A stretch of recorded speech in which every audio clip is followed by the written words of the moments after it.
ሰበር ዜና የኢራን አሜሪካና እስራኤል የእርስ በርስ ጦርነት ወደ ተለያዩ የአውሮፓ መሀል ሀገራት መድረሱ ተገለጸ።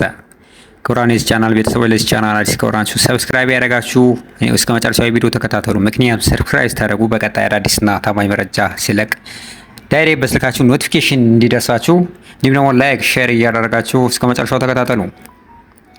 ኢራን በተባበሩት አረብ ኤሚሬትስ ዱባይ በሚገኘው የአሜሪካ ቆንስላ ጽሕፈት ቤት ላይ የድሮን ጥቃት እንዳደረሰች ተገለጠ። በዚህ ጥቃት ተከትሎ የተነሳው እሳት በቁጥጥር ስር መዋሉን የአካባቢው ባለስልጣናት አስታውቀዋል። ሰው ላይ የደረሰ ጉዳት ግን እንደሌለ ነው የገለጹ። በሌላ በኩል ደግሞ የተባበሩት አረብ ኤሚሬትስ የተፈጸመባት ያለውን የኢራን የሚሳኤልና የድሮን ጥቃት ለማስቆም ወታደራዊ እርምጃ ለመውሰድ እያሰበች መሆኑን ጉዳዩን የሚያውቁ ሁለት ምንጮች ለአክሲዮን ዜና ወኪል ገልጸዋል። ላለፉት ጥቂት ቀናት ብቻ በዱባይና አቡዳቢ ላይ በመቶዎች የሚቆጠሩ የሚሳኤልና የድሮን ጥቃቶች መሞከራቸውን የኤሚሬትስ መከላከያ ሚኒስቴር አስታውቋል።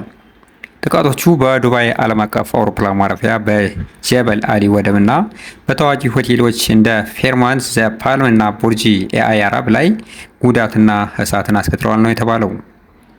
እስካሁን ባለው መረጃ ግን 3 ሰዎች ሲገደሉ ከ60 ሰዎች በላይ የሚሆኑ ደግሞ እንደቆሰሉ ነው የተነገረው። የኤሚሬትስ የውጭ ጉዳይ ሚኒስቴር ጥቃቱን ግልጽ የሉዓላዊነት ጥሰት በማለት የኮነነ ሲሆን ራሷን የመከላከልና የአጸፋ እርምጃ የመውሰድ ሙሉና ሕጋዊ መብት እንዳላትም ገልጿል።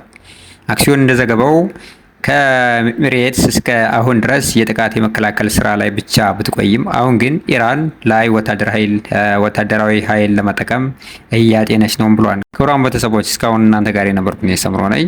ሰብስክራይብ፣ ላይክ፣ ሼር እያደረጋችሁ በቀጣይ አዳዲስና ታማኝ መረጃ እስክንገናኝ መልካም ተመኘው።